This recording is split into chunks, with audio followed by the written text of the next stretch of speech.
WNST. Always love having this guy on the program. There's never a bad time to talk about that day we went to Cleveland and stole the Cleveland Browns and brought them to Baltimore, and they became the Ravens and became my passion over the last quarter of a century.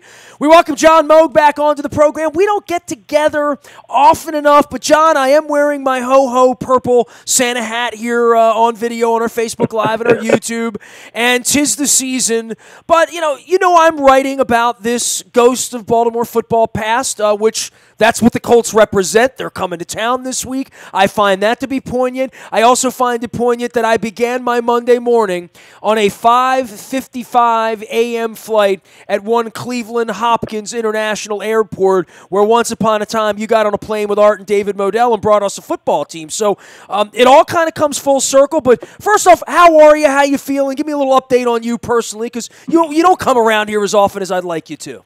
Yeah, I don't have any reason to, Nestor. It's good to be with you as always. What do you do these days? Tell everybody just like what your real life is. At once upon a time, you ran the Stadium Authority and you went and got us a football team 22 years ago. But what are you up to these days? I run Moag Company, and Moag Company is an investment bank dedicated to sports. And what that means is that we buy and sell franchises. We'll represent a team owner selling or a buyer who's interested in purchasing a team. So when P. Diddy goes on Twitter and says he wants to buy the Carolina Panthers Sunday night, you got to find P. Diddy. Or in this case, Kaepernick and who else was? Oh, Steph Curry was in on that too, because he's a Charlotte guy. So literally, they need a guy like you, sort of, kind of, right? Sort of, kind of. Okay, well, there you go. So those are your credentials. I think anyone here who doesn't know who you are, shame on them. But once upon a time, you brought the Cleveland Browns to Baltimore. And John, nothing's lost on you. You're one of the smartest people I've ever met. I say that very humbly, and I enjoy our company. It's a shame that we only see each other at funerals, weddings, and charity events, but at least we do see each other from time to time. You're forgetting it wasn't that long ago, a couple months ago, you and your bride and I went out and had a cocktail. Well, we did. And, and our off-the-record chats would be famously received in the world of reality TV, I'm sure. But, from a public stage and from where this is, it's very obvious the knee, the impact around the league, the issues with mobile at home and red zone at home and the millennials and how much money. I mean, all of that, the security, the shakedown, the drunks in the upper down. I'm writing about all of that, right? And there's good and there's bad. But it's obvious that there's an issue here, and I don't think that anyone has some sort of magic elixir, or we're just going to throw money at it, or we're going to throw more military at it, or whatever they're going to do. But there's 20,000 empty seats, and it's Christmas week, and the Colts are coming here for Festivus for an 8-6 football team that's kind of hot right now, and people are lukewarm, and you know this to be true, John. And I don't know what to make of it 22 years in, but it does break my heart to some degree, and I'm sure it's not what you dreamt up 22 years ago, right? Well, I've not many games have I missed, and if I missed them, it was usually due to an illness. Although I do find myself, to your point, kind of giving my tickets away for the night games now, but that's probably a product of my age. Attendance has always fluctuated in all sports. It fluctuates by team, it fluctuates by market, fluctuates by what's going on within a league, and it fluctuates by what's going on the field for a specific team. So it's nothing new. Having said that, it's certainly a little more pronounced. I have not seen the empty seats that we've seen the last two games at home in a long time. Well, not really ever. I mean, maybe that Packers game when it was 5 degrees and we stunk and whatever. But this is a good team, right? This is an 8-6 team. And John, and I know you're going to run to the defense of the Modells and Steve Bisciotti on your relationship with them and what they've meant to your life and on a personal level. But I don't know that when you brought that team that day that you signed those documents amidst those cigars with David and Art, that you could have taken out, as Styx's song Crystal Ball and Tommy Shaw singing it, that you could have looked at the crystal ball that day in October of 1995 and fast forward ahead to December of 2017 in the time machine of all that it's encapsulated. And I would think that it is far exceeded what you maybe even dreamed it being, bringing the Cleveland Browns to Baltimore that became the Ravens. And I'm trying to reach to more people like you of your era, but Art's not here. David's not here. There are a lot of people that aren't here anymore. John Stedman, people that were sage people that remember the day the Colts left here, the Vince Bagleys. Chris Thomas isn't with us anymore. And to understand what this community has been through and what Angelos has put this community through, quite frankly, as well over the last quarter of a century in sort of breaking a bond about community and winning. The Ravens have been – I left Cleveland Monday, John. They've had 20 years of awful, of just dread and horror. When Irsay took the team to Indy, they stunk for 15 years. When Bidwell took the team to Arizona, they fried out there like an egg in the desert for 20 years, right? So that's not what our 20 years have been. I don't – Jacksonville, nobody goes. They sell their games to London. Carolina, they've never won, and now the owner's given the team up and sort of given up the dream because he's been – doing things, quite frankly, that he shouldn't be doing. So that hasn't. Now, look, orange jumpsuits and Ray Lewis and Jamal Lewis and, and Ray Rice. I'll hear all of that. That's not like any other company that hasn't had scandal at some point when you've been around for 25 years. But, boy, I do feel like how could the Ravens have been any better as a franchise here for this community as was laid at your feet by Governor Schaefer and by Paris Glendenning 23 years ago to say, bring me something good for our community? Yeah. Well, look, we were incredibly blessed. And it's not like I didn't have options. We could have had the Cardinals here. We could have had the Buccaneers here.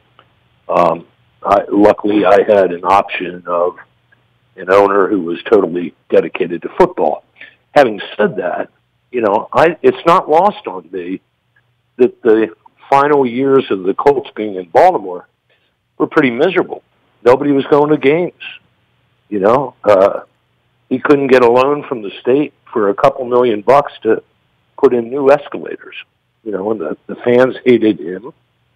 And with some reason, some very good reason. So they left. They voted with their feet. So I was very, obviously, pleasantly impressed with how well this town has treated the Ravens and how they've consistently been top performers, not only on the field but off the field as well.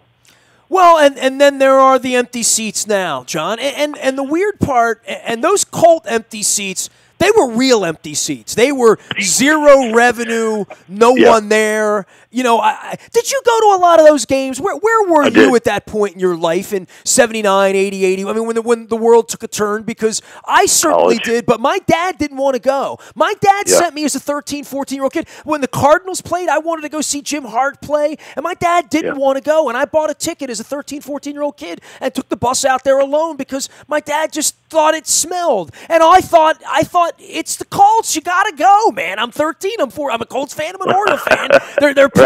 It's $6. I'm going to go. Where else am I going to do on a Sunday, Yeah, exactly. But I remember it being empty. This is a different kind of empty, man. This isn't empty where people are bragging on the internet like they're getting even with the Ravens. It's bizarre to me that these people that have worshipped at the altar want to rip out their purple man caves, but I see it in real terms, in real verbiage out on the internet, this angst toward the Ravens after the knee. And what is that angst that you're seeing? Well, they look down upon America. They disrespected us. We're disrespecting them. The Ravens haven't stood up and said that was wrong. Look, the Ravens have been sending out phone calls to angry people here, military-based, police-based. This has been an ugly chapter all the way around politically, and they say stick to sports, but this isn't about sports. It is about politics, I think. Yeah, it's not confined to the Ravens by any stretch of the imagination. Every team in the NFL is experiencing this, some to larger extents that we are, and some to lesser extents. But it's such an unfortunate issue. It really is, because it's the whole thing started with one player taking a knee to protest what he believes was bad treatment of young black males by the police. Had nothing to do with the country per se. It was his way of saying the nation needs to pay attention to this problem.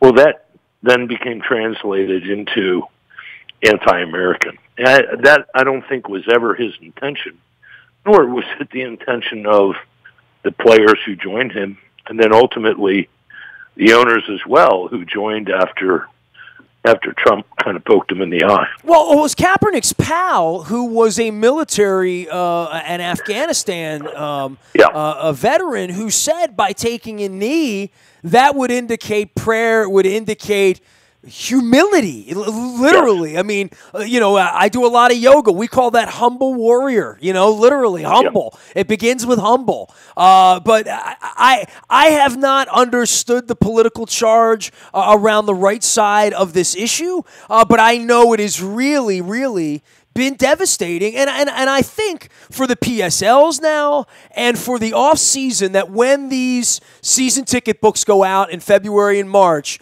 what then do the people say who've left their seats empty for now 6 or 7 games? And I thought it might come back this week, John. I thought, maybe that Colt thing stirs up, maybe 8-6, maybe Festivus, maybe playing some playoff games here in January. Weddle's playing well, Suggs playing well, offense is better, Flacco looks better, Wallace is catching the ball, Cook's pinning teams in, we've got the best kicker in the world. All of that, and the Pittsburgh game, despite the disappointment of losing an 11-point lead in the fourth quarter, but it feels like if you're going to get back on the purple train and be a part of this, that the city would be painted purple the way it used to be. I'm not a guy that pines away for the old days, but I do sense that something needs to ignite the passion again for this so that it is the place to be. And, I think for the team, they put in bigger televisions, right? And, maybe part of that's revenue-based from the advertising perspective, and that's fine. We all need to make money. But I don't know. Talking escalators now that, you pointed out that night games, maybe it's easier, maybe it's not. The weather, what you're willing to endure. And I think there's a million reasons around it, but somebody better solve this, because I don't think they're going to make the stadium smaller here, right? Yeah. It's not only one factor. I think there's several factors. The NFL has been kind of struggling for years about how to enhance that in-stadium experience. The cost of the tickets are way too high. It's just very expensive to take another person, let alone 3 other persons, to a game with you. That's an issue. The kneeling is certainly an issue. The better the technology in your house, the more it harms attendance. So it's a variety of factors. And then I would also add another, which is we are spoiled fans. We have enjoyed incredibly good football from the Ravens when compared to the average NFL team. I mean, the stats prove it out, and we've had great attendance, but we had a very bad start to this season, and having a bad start to a season is not helpful for attendance. John Moag joining us here. Of course, the man, the myth, the legend from the Maryland Stadium Authority.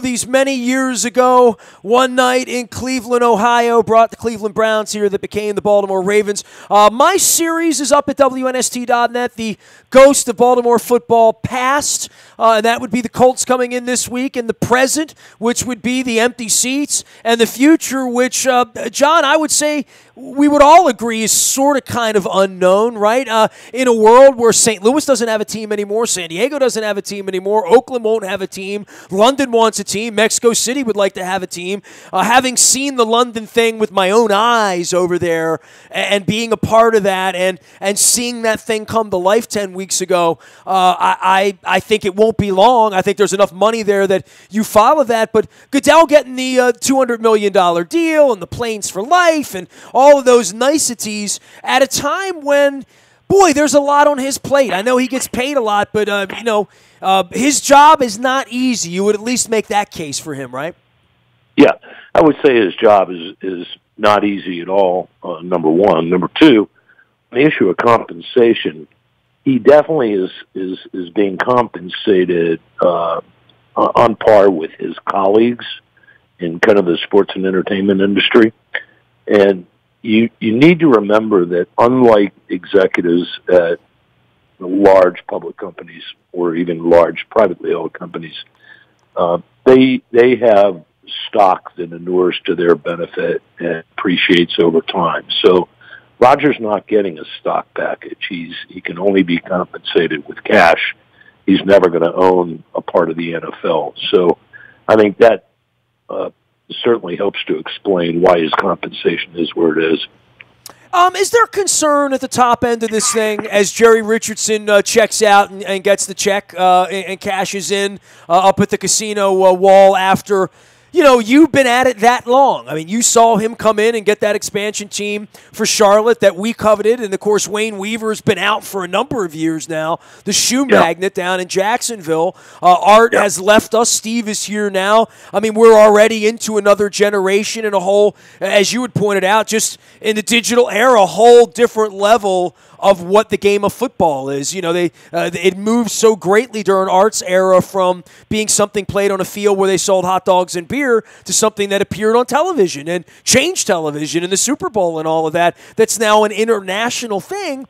Do I fear that the Baltimore Ravens down the line in 2032 will be the Barcelona Ravens or the Mexico City Ravens? Sure I do, because we're a small municipality that's really struggling right now to keep population and to keep money and no Fortune 500 companies and all of the stuff that the green allure of what the league is all about and, quite frankly, what it was about when Bob Irsay rolled out of here, which is the ghost of Baltimore football past. It was about money. It was about moving to Indianapolis to make more money.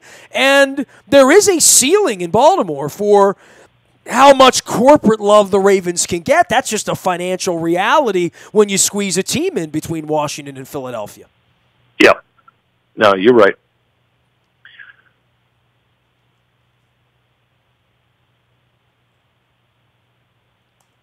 John, I think I lost you, brother. You there? Yeah, I got you. Hey, you there? Good. Yeah. Okay. Hang on one second. Can't at least put out a while ago. This is a team that ever since they reestablished in Cleveland has absolutely sucked. I mean, it's one quarterback after another, it's GM after another, it's one loss after another. And after time, you get beat up by that. Same was true with the Orioles here. Orioles had fabulous attention, off the charts, 2 to 3 million plus people for about 5 years. And then everything went to hell. And, they hung in there for a while, still really up there in the attendance. And finally they just shrugged and kind of gave up the ghost. And they stopped coming. And that's a reality in sports. And what we are blessed with here in Baltimore is having a team that at the very top, from Art to Steve, and then on down to the team president, to Ozzie. I mean, you go through that list of people. There's a reason why this team is one of the most respected of all of the 32 in the leagues. And it's how their front office behaves, how they treat each other, and how well they do on the field. And 8-6 again this week for Christmas. Again with the Indianapolis Colts coming in and a chance to win 10 games here and beat Marvin up next weekend on the way out as well. And then, who knows? You got veteran guys that can play. John, it really did harken back for me. I took a picture at kickoff on Sunday, and I remember a game that no one was at the Liberty Bowl that the Ravens played the Tennessee Allers in Memphis that one year, 1997, which was the transition year. 98 they played at Vanderbilt, and then they moved into their new digs that they still have 20 years later, 1999. But I remember the Colts back in the 80s. I went to a game where they played the Green Bay Packers in a year where they didn't win. It was the strike year of 82. It was 5 weeks after the strike. They were 0-6-1, and there were 25,000 announced at that game. And then 2 weeks later, there were 19,000 announced at the Miami game that on January 2nd of 1983. So, and they finished 0-8-1, and I remember those empty days. I was that kid sitting out there amidst all those empty seats and upset people. So it does worry me. You know what I mean? Like, I'm not nuts here, and hopefully I live long enough to be proven false on all of this, but I do remember when after Unitas and when Irsay came in, weird stuff started happening, and I very much can chronicle and have chronicled in the Peter Principles everything that happened to sort of kill the Orioles as a civic entity that on, April and May nights you would see tumbleweed blowing down Russell Street. And I don't like that for the community, and that's certainly not what was put forth when these stadiums were built. You were a big part of that as well. And, part of that promise is what it's going to do for your city. And in order for it to do that, people have to come. And in order for people to come, they have to love the team, like the team. It has to be value. The team has to be successful. I think that's been proven out as well. And if you're not successful, boy, oh boy, it becomes a very, very quick civic black eye, and the Orioles may be going into that hole here again very, very soon with some bad baseball ahead. Yep. Yeah, but again, maybe I'm just the eternal optimist or just being very coldly analytical about it. These things do go up and down. They've had a history of that. And I think that's just going to always be the case that, we are so used to having big crowds at Ravens Stadium. It's been fabulous out there. And some things are going wrong this year, and the fans are reacting to it. I just don't think it's a long-term problem. That's all. Good. All right. Well, I love your optimism on that, and I certainly want to share in that. And you know what I'm going to share in that, John, is when a quarterback gets under center here and the game is affected. You know what I mean? That's what that was. There was a real advantage to the home team and a real sense of I'm with them. I'm in purple. I am a Baltimore guy. I'm a Ravens guy. I'm a Maryland guy. I'm a Flacco guy. I'm a Ray Lewis guy. Whatever it is, when that feeling comes back, I think we'll all recognize that in the same way that let me ask you a question. You were there at the game. Is it true that the Ravens fans were as loud or louder than the Browns fans?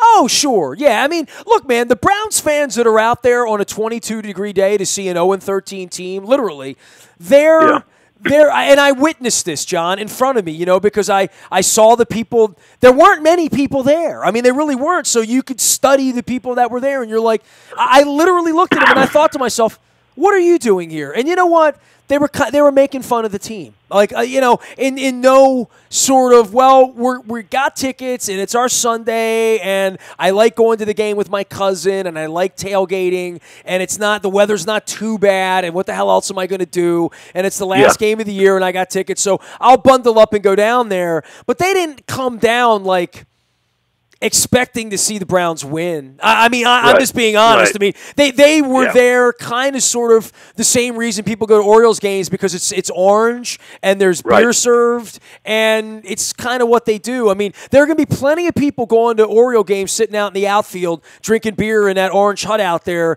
for the next couple of years, where the team doesn't really have much of a chance to win, or at least it's spinning in that direction. There are people that just like to do it, but less and less. I mean, I can't imagine, John. I mean, I really don't. I can't imagine, as I walked, in the cold on Sunday morning, those 6 blocks, I'm thinking, 0-13, what would possibly possess me to start my truck 28 miles outside of downtown Cleveland today and roll in here and do this? I'm not being mean. I mean, I literally said, 20 years into this, what would possess me? And I think our people quit on Irsay, relatively quickly, in the backside of Burt Jones. I mean, that was ugly early, often with the media, with the drinking, and with the landing helicopters in Jacksonville and all that. With Angelos, it was a much longer term thing.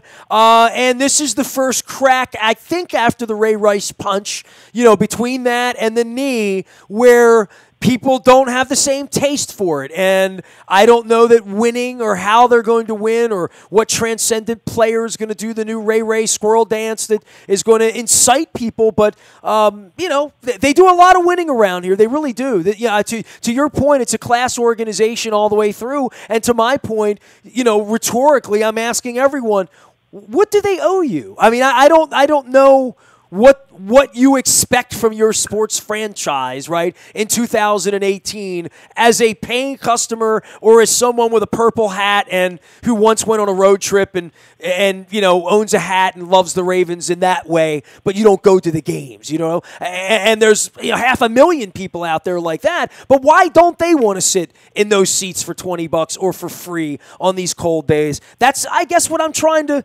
root out at this point, and I think the Ravens are trying to root that out as well. I think a lot of NFL teams, they're not having this problem in Philadelphia right now, right? I mean, winning does cure some issues, right? Nobody there's pissed about the knee, right? Absolutely. And look, again, going back to my initial point, we are spoiled. There's no question about that. We've had really, really good football here, and we had a season that started very bad. And that people sour on that, and they think they have a team that sucks, and they don't want to go out there because they're so used to going out there and seeing all that winning stuff. But look at where we are now. We're a lot better off than we were at the beginning of the season, and that awful game in London. Those things hurt a team, and they've certainly hurt the Ravens. But it is a team that doesn't stop, and they're in the hunt, and I'm going to be out there. And I'm going to be out there too, man. Merry Christmas to you. Happy holidays to you, your family. Love you, appreciate you, and love having you on and sharing your wisdom around here with you too, us. Brother. And we'll hopefully see you at the playoff game in 2 weeks. Maybe we'll find ourselves on the same plane to Jacksonville. All right, man. Save me a seat at the pool. See you soon. John Moag, Moag and Company, locally doing it and bringing the Cleveland Browns here. Low these many years ago. And if you see a guy that looks like John Moag out there wearing purple, it's John Moag. He's Ravens fan number one. They should have given him the first license plate. Nasty at WNST.net finds me. I'm out in the buyatoyota.com audio vault 24 hours a day from anywhere in the world on your mobile device. By downloading the TuneIn Radio app, we do come in crystal clear from anywhere in the world. Don't forget, the morning newspaper ships to your email inbox at 7 a.m. each and every morning. That's all brought to you by Planet Fitness and PlanetFitness.com, where it's still $10 a month to get in the best shape of your life, guaranteed. Dennis is going to be here on Thursday. I don't know if Manny Machado is going to be dealt before then, but whenever the Orioles get around to dealing or the Ravens get around to sending injury reports, you get it first on the WNST text service. That is all brought to you by Coons Ford of Security Boulevard. I am Nestor. This is WNST.net, AM 1570, and WNST Towson, Baltimore, and we never stop talking Baltimore sports.